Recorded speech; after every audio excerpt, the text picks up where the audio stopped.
hano dusigaye dufite amazi hano hepfo hari umugezi munini hari isoko twakuyemo amazi kubera project twakoranye na RAB Minagri muri project turayitsindira izana amazi kugira ngo dushobore gukora irrigation hano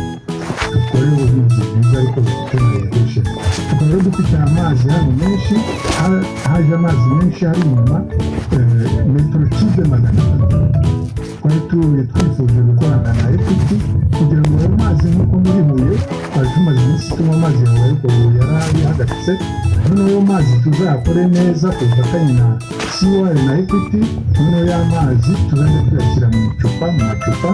tube nyine twagurisha afashe tuyagurishe ndetse mu Rwanda hose abe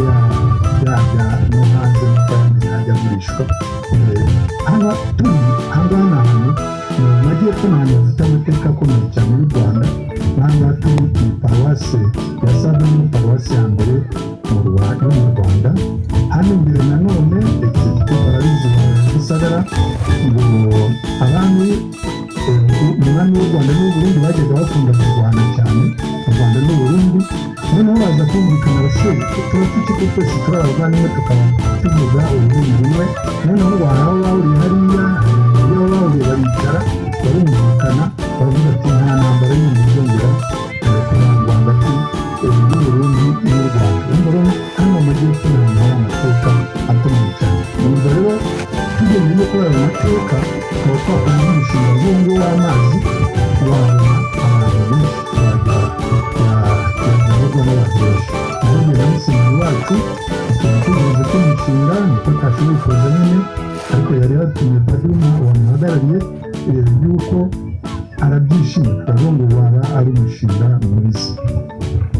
nabo navuganye n'umukuru wa Equity yambwiye yuko rwose tuzagerageza kubikoraho tukabishyira nabo mu bikorwa rero nkaba umushimira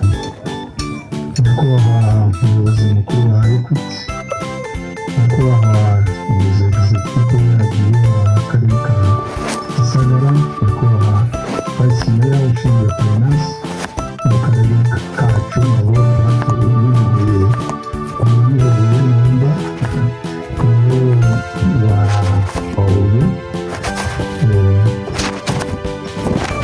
yewe cyatumye nkunda Equity n'umupadiri gushyirabwira ntabwo narizi Equity nayo bivuze nuko bari baje kudusura noneho batubwira yuko Equity buri gihe mbere yo gutangira akazi babanza gusenga bakiragiza Imana rero numva banki ishyira imbere Imana ikabanza Imana akaba ari ibanza imbere y'ibindi byose numva nkuzi iyo banki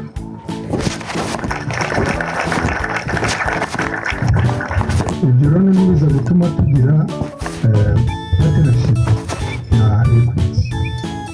nishimiye kandi ko twabanje turirimba indirimbo y'igihugu mu cyumweru gishize nari ndi muri Congress ya Catholic Universities zose zo muri Afurika ndetse hari haje n'iz'i Buraya yabereye muri Kenya cyanshimije ku banyakenya nuko nabonye twaranye n'abapadiri n'ababikira n'abandi bantu benshi ariko twabanzaga mu isare twari turimo tukabanza kuririmba indirimbo y'igihugu hanyuma twarangiza kuririmba indirimbo y'igihugu tugakurikizaho gusenga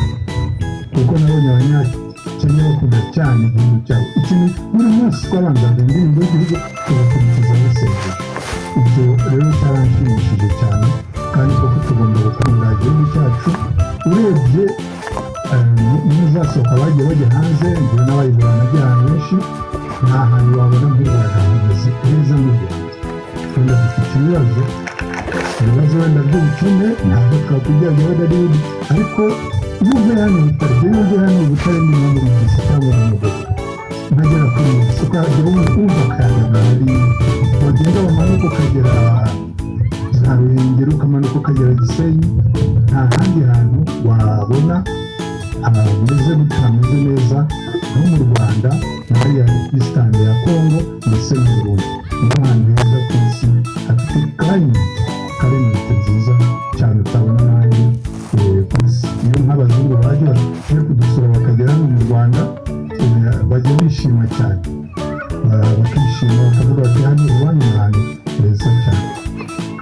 dushimira Equity kubera umubano dufitanye,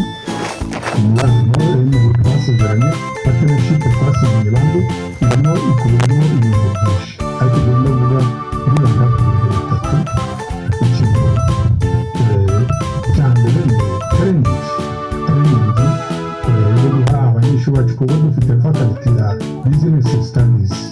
hari abiga iby'ubucuruzi, rero baje guhugurira abanyeshuri muzi yuko bamaze icyumweru cyose babahugura. Abanyeshuri bacu barishimiye cyane, kuko igituma burya university itera imbere ntabwo ari kwiga gusa mu ishuri theories, ahubwo cyane cyane practice. Rero ibyo ngibyo byarabafashije. Nabivuganye n'umukuru wa Equity ko dutangira gutera ibiti ya mbere yuko noneho bazajya baza byibuze inshuro 3 ku mwaka, bayabimenyereye bari mu byaremereye.